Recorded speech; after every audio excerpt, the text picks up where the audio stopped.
Tonight I'm going to talk about the argument I make in this new book, The End of America.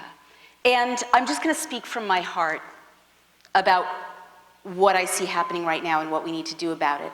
And I kind of want to issue a bit of not a warning, but almost like like those rides you go on in Disneyland where, if they're very turbulent, you get a heads up. It's a very difficult message. In some ways, I'm going to take you on a difficult journey, but I want to reassure you that we're going to come out to sunshine and hope. If not sunshine, certainly hope on the other side. So the book, this is why I wrote the book. I wrote the book for an older person and for a younger person in my life. The older person is a mentor of mine who is the daughter of Holocaust survivors. And we would sit around chatting about news events. And she kept saying, they did this in Germany. They did this in Germany.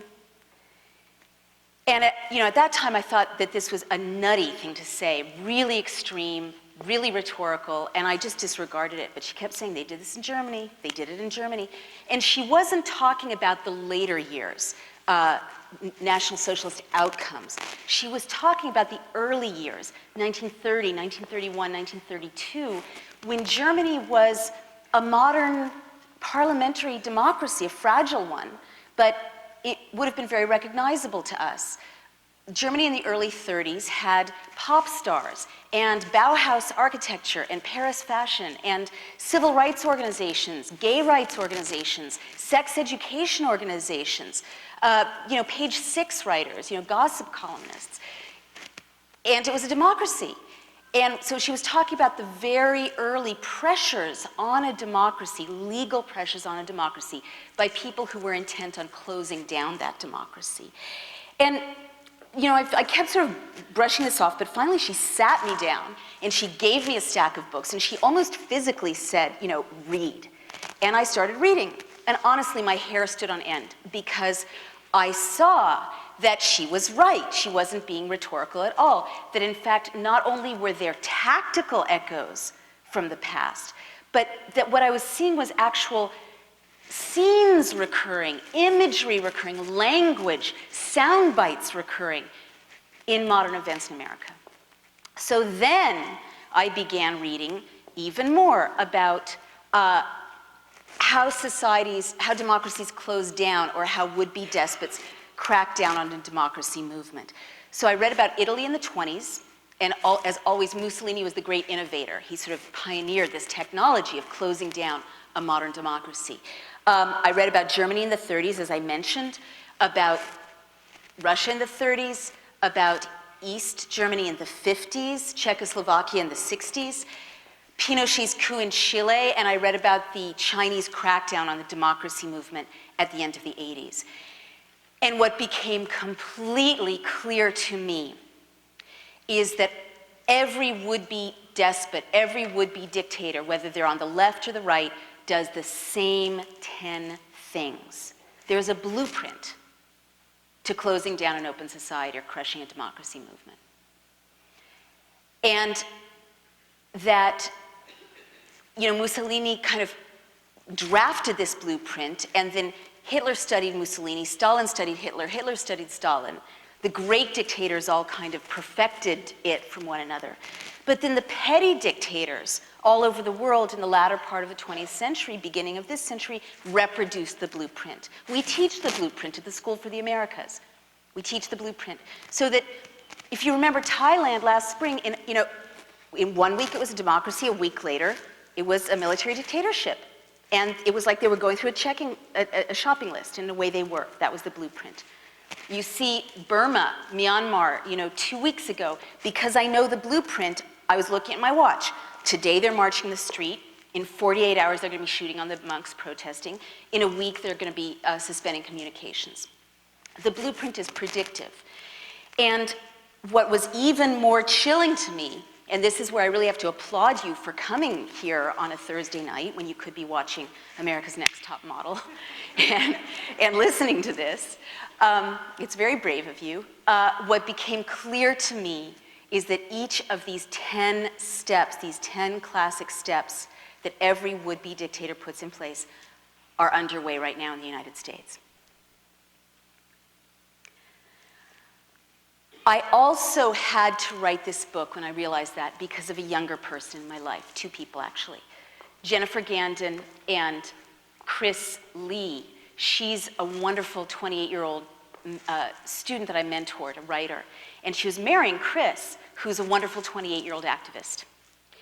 And knowing the storm clouds that were gathering around this young couple, I realized that, I had to do more than just get them something from Crate and Barrel, that I had to give them something that would help them in a time like this.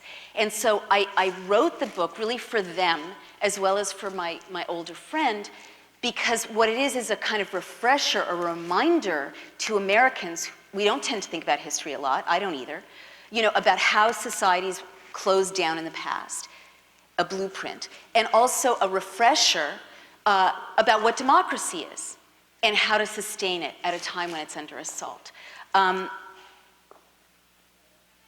So that's why I wrote this book. And actually, Chris's own story is kind of very moving to me because his mom was 28 herself when she took the 4-month-old Chris in her arms and fled Vietnam to get into a boat and sail across the ocean as a refugee, as a boat person, to arrive in this country because she understood liberty the way the founders understood liberty. It's an understanding we've kind of forgotten, we've gotten lazy about. She understood that it was worth risking her life and her child's life to raise her baby in liberty, in freedom. So that's the kind of consciousness we have to remember now in order to fight back against the kind of pressures that I'll be describing. So what are these 10 steps? And by the way, before I tell you the 10 steps, I just want to invoke something that was kind of amazing to me to discover. Civics is so boring, right? How many of you took civics in middle school or high school? Show of hands? That's pretty good, but it's still like half of the audience, and this is a self-selected, engaged audience. People don't take civics anymore. It's not mandatory anymore. So there's this whole generation coming up that really doesn't know what democracy is. But what we're not taught, we're sort of given this Hallmark card view of the mood the founders were in when they drafted the Constitution, the Bill of Rights. It's like freedom, confident, expansive. That is not true. When you go back and read the founding fathers, I mean, there were mothers too, but they were disenfranchised.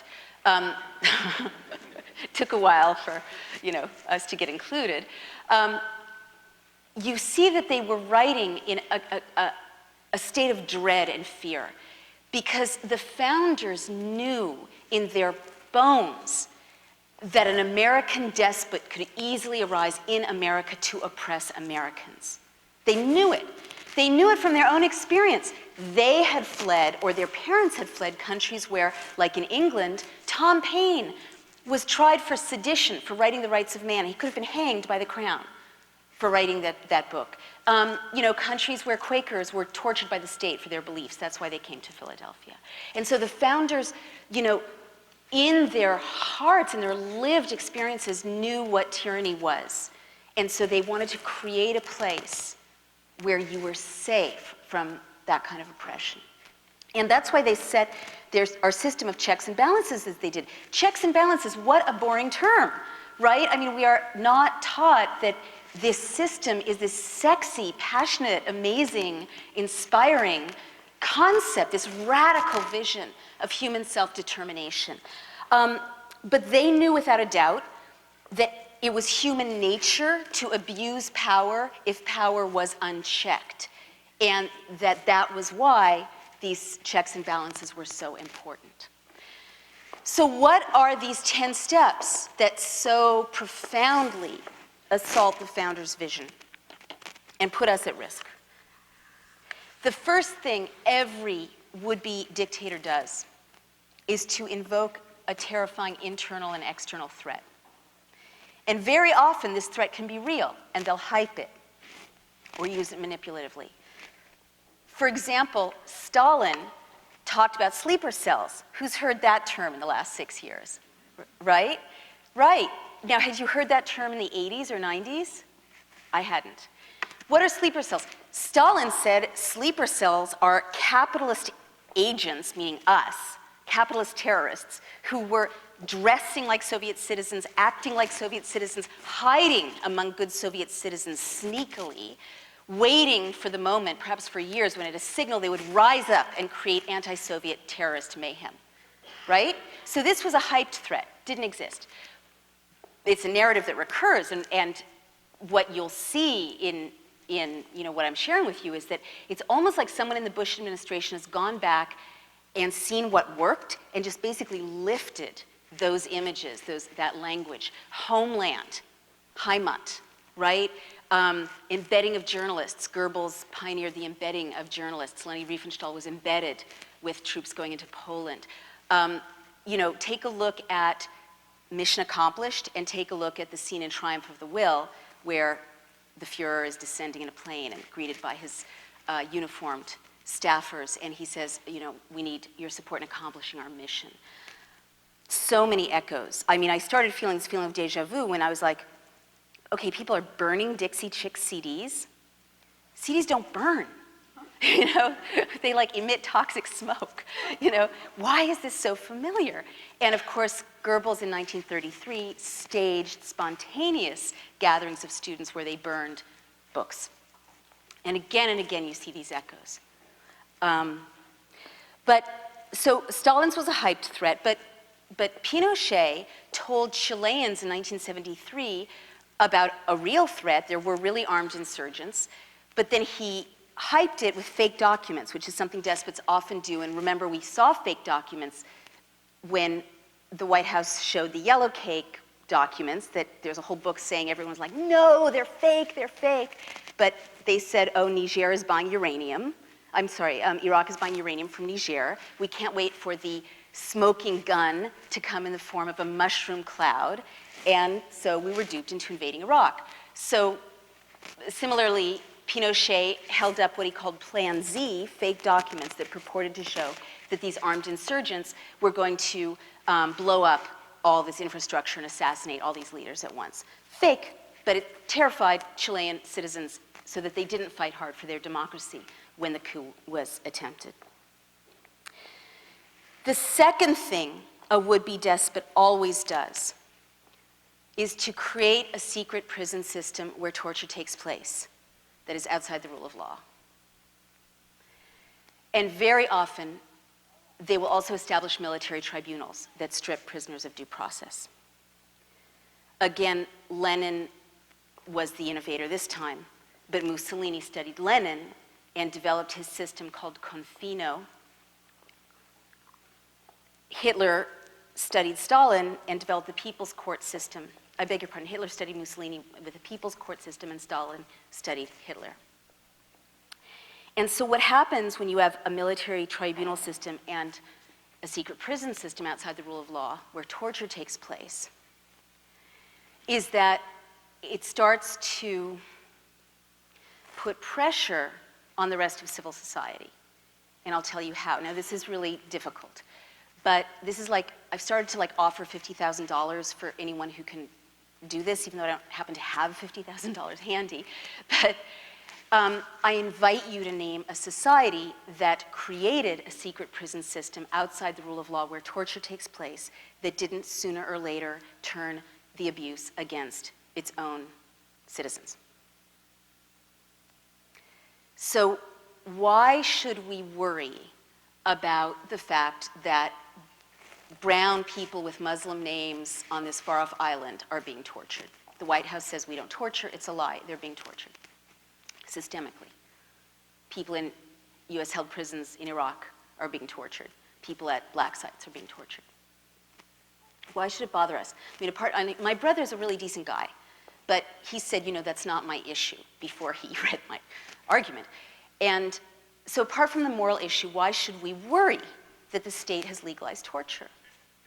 The reason we should worry is that in what I call a fascist shift, and I use that term very conservatively, I use it technically, not rhetorically. There are many definitions of fascism, my dictionary definition is when the state starts to use terror against the individual in an effort to push back democracy. So we should worry about the fact that the state has essentially legalized torture of these marginal people, people who are marginal to us, because what always happens in a fascist shift is that the state will start by abusing people that no one in the mainstream really identifies with much. You know, in Germany, it was anarchists, communists, homosexuals, Jews, gypsies, thank you. And then what always happens is there's a blurring of the line, and the noose starts to catch up more and more members of civil society, mainstream society, and it's always the same cast of characters. Us, basically. Journalists, editors, opposition leaders, labor leaders, and outspoken clergy. So and Germany is so instructive in this regard because, people don't realize that it didn't start with crematoria. That what happens when you create a secret prison system where torture takes place is it always metastasizes. It starts out little and informal and gets bigger and bigger and bigger. And like in Berlin in 1931, 1932, torture was still illegal. The Nazis weren't even in power. They were a minority party. It was still a democracy. There were opposition, there were marches, there was, everything was as it should have been. But the SA, a paramilitary force, we'll get to that, started to create these makeshift torture cellars where they would torment these marginal people, and everyone knew about it. They thought it was funny. There were cartoons about it in the German press. It's like, that show 24. It's like, that's funny. Everyone accepted it. But then it doesn't take too long before the line starts to be blurred. So why is this so urgently relevant to us? Most Americans don't realize that the president now claims the power to say to any one of us, what's your name? Raul, you're an enemy combatant. Or let's find someone who really looks like a soccer mom, a Republican soccer mom, okay? Republican, you have a really nice purse. Republican soccer mom. Yes, yes. Pardon me? Anne, enemy combatant. No, it doesn't matter. You can be innocent. You can be Republican. You can be a devoted, evangelical. It doesn't matter. Enemy combatant is a status offense. Your innocence does not protect you. Your party affiliation does not protect you. And if he says, and Naomi, enemy combatant, it's like Mother May I.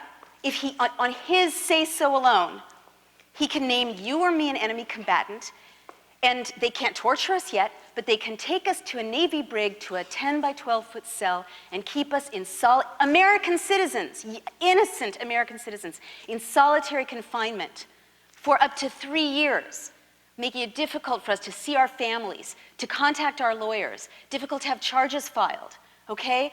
It's what they did to Jose Padilla. Now, he was not so great, but they can do it to any one of us. Now, what psychiatrists know is that prolonged isolation, solitary confinement, makes healthy, sane people insane. So we're at this kind of incredibly fragile moment because democracies don't close down like that in a kind of steady progressive line. They close down more in what Malcolm Gladwell would call a series of tipping points. And so, and then there reaches a point at which democracy can no longer heal democracy. But that point comes really fast when it comes. So the first time that the state made it legal to torture people, that was one of those vertical lines. And the first time that this kid was tasered in Florida, I think that was one of those vertical lines. I was not surprised to find that he was tasered at the University of Florida. I know, it's not appropriate for kids. I'm sorry, it's not. I know, I don't let my daughter listen. I don't. It's like she has to watch America's Next Top Model off the record. The daughter of the beauty myth does watch America's Next Top Model, the beauty myth author. But when this kid was tasered, I wasn't surprised to learn, because I was reading Goebbels, that it took place at the University of Florida, which is answerable to the Board of Regents, which is answerable to the state legislature, which has close ties to Jeb Bush. because Goebbels pioneered this practice of using state legislatures to put pressure on state universities to jeopardize and put pressure on academics and students. But that was one of those vertical lines. And for me, you know, everyone in a closing society has their own boundary at which point they start to shut up. So I'm still talking to you in public, in this public place, and you're still here. I applaud you. For me personally, the day I open the New York Times and read that someone I identify with, an editor, a journalist, has been named an enemy combatant and is in solitary confinement, that's the day I'm not going to be talking to you anymore. Because at that point, I will be too scared. So that's how society closes down. And when these tipping points start to come thick and fast, it happens really quickly. So that is why we should worry about a secret prison system where torture takes place. The third thing that always happens when would-be despots are seeking to close an open society is that they create a paramilitary force. And what do you say to that? Who is that? That's right, that's exactly right. Now, you know, really think about it. You can't close down a democracy without a paramilitary force. You can't, because people are like, you know, I'm not going to be pushed around by you. But once you have a paramilitary force, you can send that paramilitary force to intimidate civilians. And then it doesn't matter if you've still got the, you know, essential institutions of civil society functioning, because people are really just too intimidated to push back. This is what happened. Like, people forget Italy was a democracy, a working parliamentary democracy, when Mussolini started to send what he called Arditi black shirts, paramilitary guys, out to scare and intimidate civilians. You know, last summer in the Portland airport, people were asked by TSA officials, Transportation Security Administration officials, to drink baby formula and even human breast milk. Remember that? After the scare about the guy who was carrying liquids onto the plane. So this was a familiar scene to me. This was one of those echoes, because Mussolini, the black shirts forced civilians to drink emetics, like laxatives, at gunpoint, and this was so intimidating, it worked so well that Hitler imitated it, and the brown shirts forced people to drink gross liquids, and, you know, this is a new scene for America, armed agents forcing people to drink gross liquids at gunpoint. But when you know, look at Germany too, you know, they weren't a majority party when the brown shirts were sent to intimidate civilians, to bully people, beat people. So right now, and by the way, the founders, like, why do we have the Second Amendment? Gosh, no, it just makes me crazy. This is what makes me crazy. We're in an era when ordinary people feel separated from the Constitution, the Bill of Rights. I did. You know, I have a good education, and I had to, like, sit a lawyer friend down. I mean, like, literally sit a lawyer friend down and say, okay, you have to explain to me what due process means. What is due process, like, beginning to end? Because what is due process? Like, who knows exactly what due process is? And we're all really well educated. Notice and opportunity. Pardon me? Notice and opportunity. Notice and opportunity, that's right. So we're in a time when, like, this professional class of pundits and politicians and constitutional scholars are tasked, or task themselves with worrying about the Constitution, worrying about liberty. And we're told, don't worry about it. You know, it's not your business. So I didn't even know how the Second Amendment worked or why it protected me until I did this reading. And the founders knew the danger that a paramilitary force poses to civilians, because King George's men were wandering around bullying colonists, breaking into their homes. This is why a blanket warrant is such a big deal. They would have a blanket warrant, just say, okay, fine, I can break into your home, take your stuff, the way the state took Brandon Mayfield's computer out of his home in Oregon, a yuppie, you know, like any of us.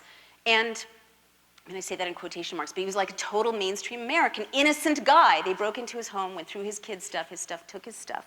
And the founders knew, you know, that these mercenaries were, like, harassing women, molesting women, scaring and intimidating civilians. So they said, you can't have a standing army that's not answerable to the people. So Blackwater is now in the news. It has close ties to the White House. And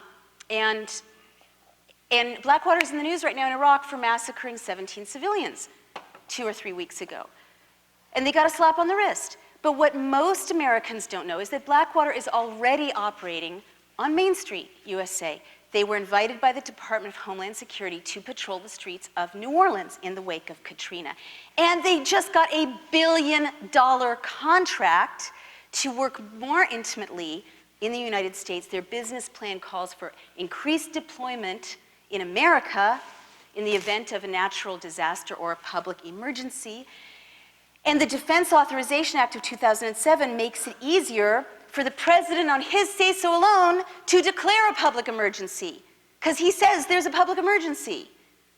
Not only that, but a new law has made it easier for the president to declare martial law by federalizing the National Guard. Now, the National Guard is supposed to be answerable to the people, to governors, right? The president can now take the National Guard of Alabama and send them here to Washington State and deploy them to enact curfew and martial law here in Washington State over the objections of the governors of Alabama and Washington State, and not tell Congress about it till after the fact. So this is exactly what the founders were trying to go, no, no, you can't do this. This is a catastrophe. The fourth thing, and then I'll just zip ahead because these are, hard to absorb. The fourth thing that a would-be dictator always does is to create a surveillance apparatus aimed at ordinary citizens. Now, it doesn't take much for this kind of surveillance apparatus to be effective. In East Germany, everyone thought they had a Stasi file, but only 10% of the people actually did turn out to have a Stasi file. You don't need to surveil everyone if everyone thinks they're being surveilled, that's inhibiting. Why is this so, personally freaking out to me, this surveillance? And by the way, this is driven by a profit motive. America isn't driven by ideologies the way that Italy or Germany were. But America is driven by profit very often. And it's quite extraordinary. When the Berlin Wall fell, the third of the US economy that is defense manufacturing was facing a declining market share because we lost our global enemy. And what do you have to do if you're losing a global enemy and you're the defense industry? Make a new enemy, exactly. They were looking at a real economic catastrophe unless they could hype a new enemy, enter the global war on terror. And what happened was that these weapons manufacturers who used to make Cold War weapons shifted their manufacturing to what's called the security industrial complex technologies, surveillance and security. And they have lobbyists, and their lobbyists work closely with Homeland Security. And it's this, again, multi-billion-dollar industry. And so the best way to make sure that you're going to have continued profits is not just to hype a relatively minor enemy, serious but minor, the way that England and Spain sees the terror threat as serious but not a global war, right? Gordon Brown has said it's a crime, not a cause. It's not a global war. The way you make sure to generate profit is to be sure that the enemy you create is us, that we are the enemy in need of surveillance. So why is this so personal for me? For about 1.5 years, every time I got on a plane, are you guys okay? Yeah. No, I always ask this at this point in the talk because, it's a lot. But I do admire Americans because they're like, we can handle it. No, seriously. I sometimes feel overwhelmed by this stuff. I often do. Well, for 1.5 years, every time I got on a plane, I would get a quadruple S, high-risk security threat symbol on my boarding pass. Now, I'm a short Jewish girl from New York. And in what way do I fit a global terrorist profile? The short Jewish girls with their credit cards rampaging through the globe, the big threat. But I was always taken aside and given extra searching, and I kept asking, why are you doing this, why? Finally, a nice young woman from the TSA said, you're on the list. And I'm like, the list? I'm on the list? And her supervisor sort of hustled her away. And I did some research, I reported it out, and I was in very good company. Richard Murphy, the nation's foremost constitutional scholar, who had just given a speech, he's a Princeton scholar, critical of Bush's assault on the Constitution, was on the list. Two nice little old ladies from San Francisco who run an anti-war newsletter called War Times are on the list. I just heard that one of the leaders of Code Pink, the anti-war group, was turned back from Canada. She was not allowed to cross the border, which is a classic fascist tactic of closing borders to critics and dissidents. She's on the list. Two staffers at the ACLU are on the list. One of the leaders of Greenpeace is on the list. I get these emails I can't bear to open. A decorated war hero started crying when I spoke to him 2 days ago when I was in Denver, because he'd flown all these combat missions. He was so brave, but he broke down when he was describing how not only is he on the list for having criticized the administration, his family's on the list. His 15-year-old child is on the list. So this is very bad because, if you follow the Washington Post, you see that the level of surveillance that is now directed at us is at such a high level that when you get on a plane, they know what you're reading, who you're sitting next to, where you're going when you get off the plane, and what the phone number is of the person you're going to visit. It's gotten to the point where before I got into the line for security at LaGuardia, I realized I was carrying a copy of Tara McKelvey's book Monstering, which is about CIA interrogations, and some of it is classified information. As all good reporting is based on classified information.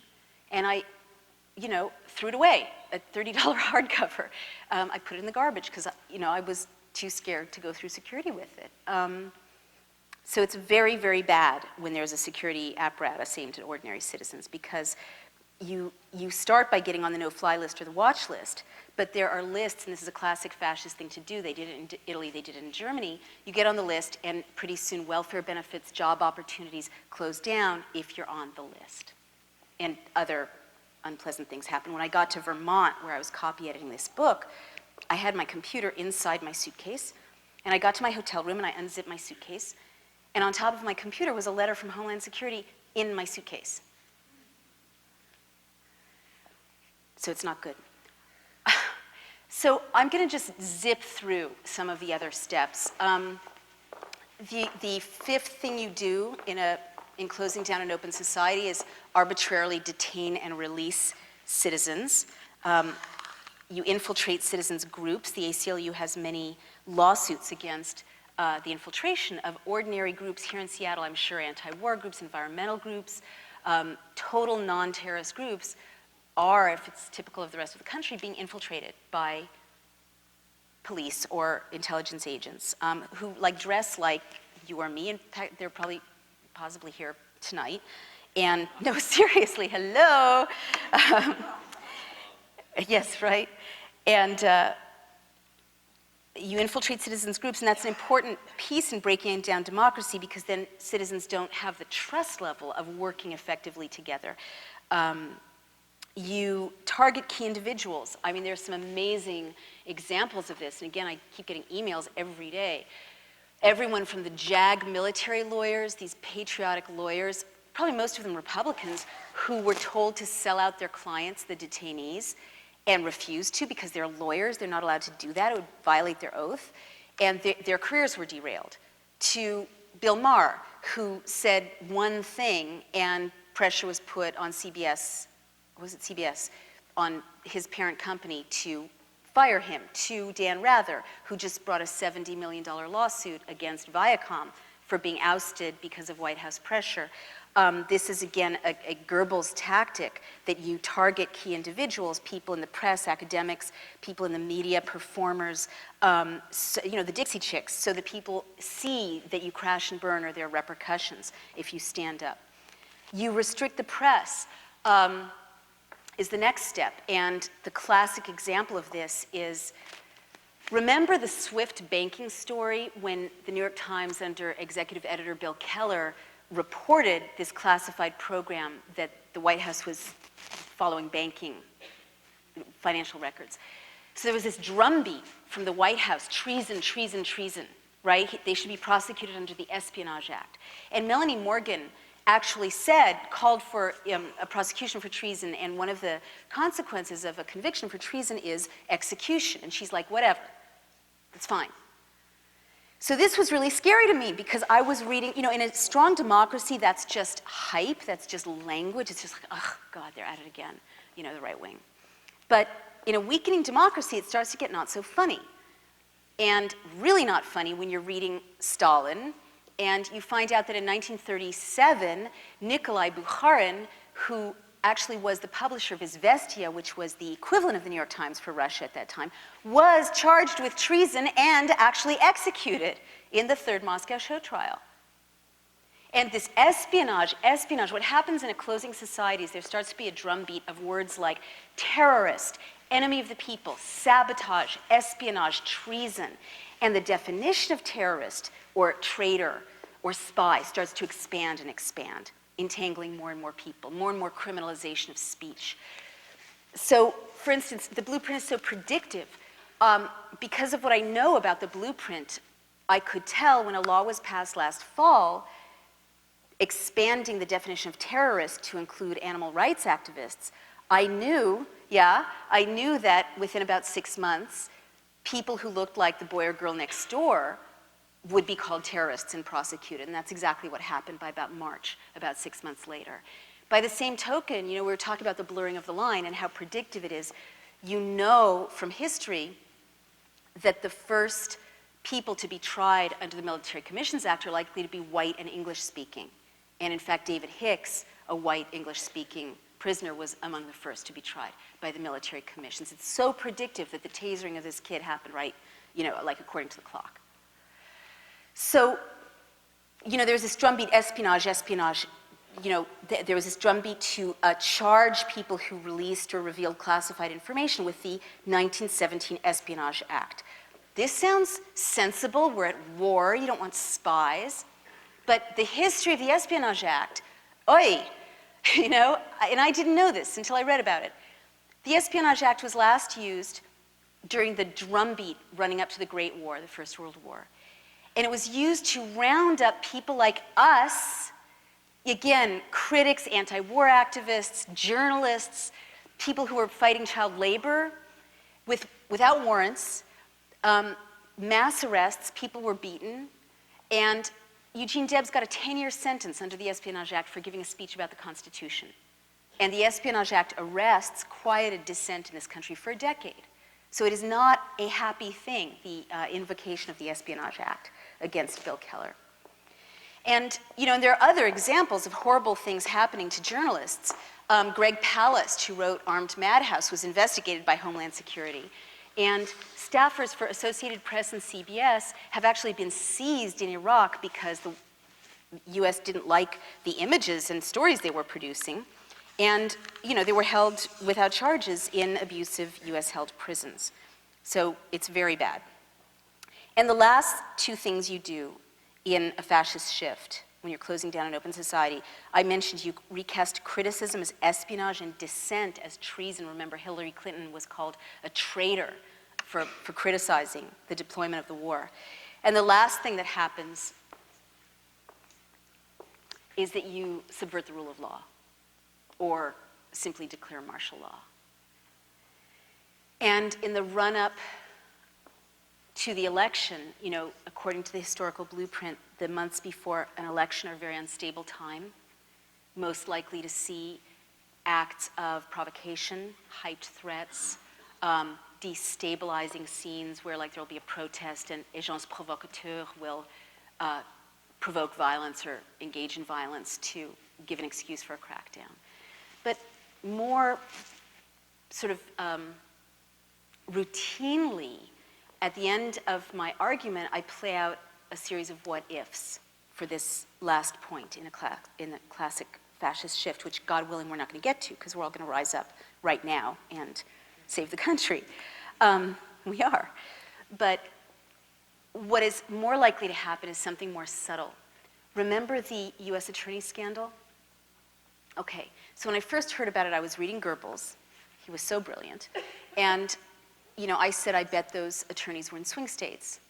And it's not that I'm that smart, it's that I know the blueprint. And in fact, they were in swing states, and in fact, the emails that the White House is not turning over to Congress will show that one of the scenarios they were playing around with was firing all of the US attorneys all at once in a kind of mass purge, Night of the Long Knives. So had they done that, and they would have gotten away with it if a blogger hadn't sounded the alarm, we would already be looking at the end of America, because the US attorneys decide to prosecute voting rights groups, for instance. In a close election, if your cronies are the ones making the decisions, it's pretty much over, even without a coup, a violent coup. And we have this like wrong notion of what a closed society looks like.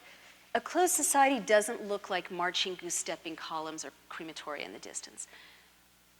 It almost never looks like that. Once in history it looked like that. A closed society, even a violent military dictatorship, really has a lot of the trappings of civil society. There are still elections, they're just corrupted.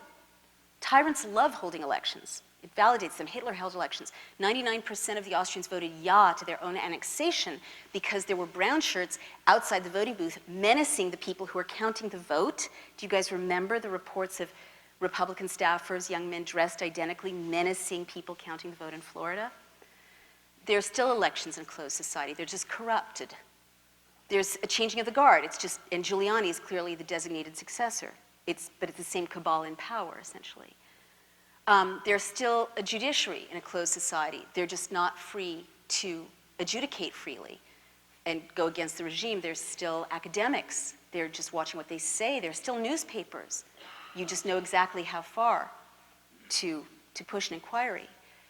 So at the end of this scenario, there are a series of what-ifs that are very plausible to close down our society further leading up to the election. So now I've completely bummed you out. So now I'm going to shift to what we can do and what we have to do. I mean, this is a really important moment because the window is closing. But history shows that at a moment like this, if millions of people wake up in time and push back, they can push democracy forward and unseat tyrants. And there are amazing, inspirational stories that are evidence of this in the democracy movements that brought down the Berlin Wall, people power in the Philippines. All over the world, when millions of people push back, they can unseat tyrants, especially in a weakened democracy like ours that is still not closed. But it takes a democracy movement right now. We have no time to waste. It takes millions of people rising up and insisting on restoring the rule of law. Now, when I first started talking about these issues, I thought we could do it legislatively alone.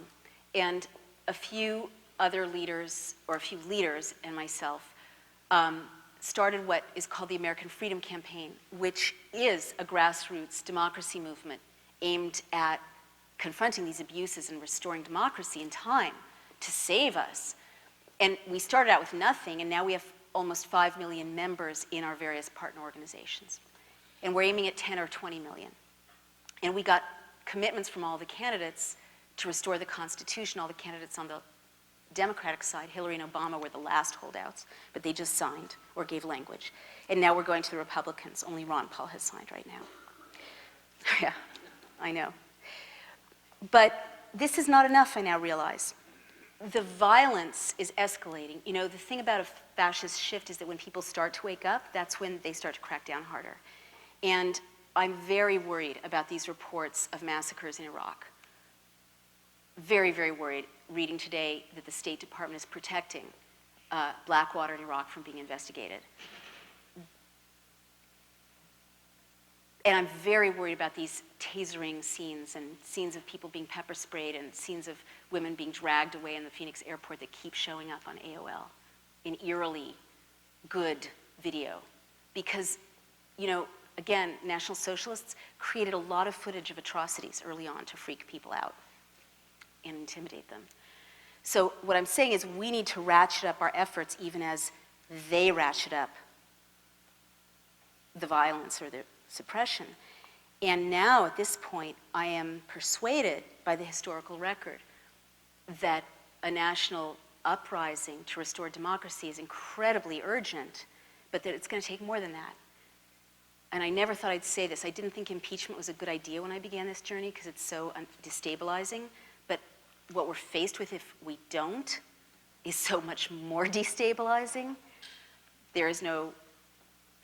I think there's no alternative, and history shows that it's not enough to impeach criminals and murderers, that you have to put them behind bars. So I think we need to prosecute for treason.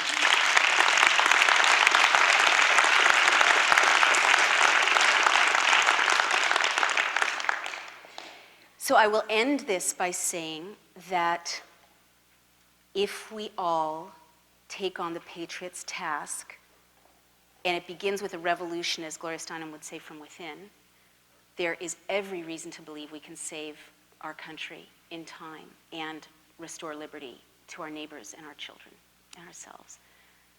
But what it takes, I want to send you home tonight with a completely different idea of what your job is than you might have thought. The founders did not intend for us to delegate the defense of liberty to a professional class of pundits or politicians or constitutional scholars. That's right, that's right. The founders intended for us to do it. Now, their vision wasn't wide enough yet to include all of us, but the kernel of their vision was sound enough so that it could include women and African Americans, people of all colors, as time went on. And what the founders intended was for ordinary Americans, ordinary people, to assume the Patriots' task and lead the fight to restore democracy and see themselves as leaders and take on the responsibility to restore liberty. It's a radically different idea of what our job is. Okay, it's your job, it's my job. To channel the founders' faith in us and to stand up for this extraordinary experiment that has given us freedom for 200 years. And if we assume the Patriots' task, can give our children and our grandchildren freedom indefinitely. But we have to believe in our power in order to do that. The time to stand up for it is now. Thank you very much.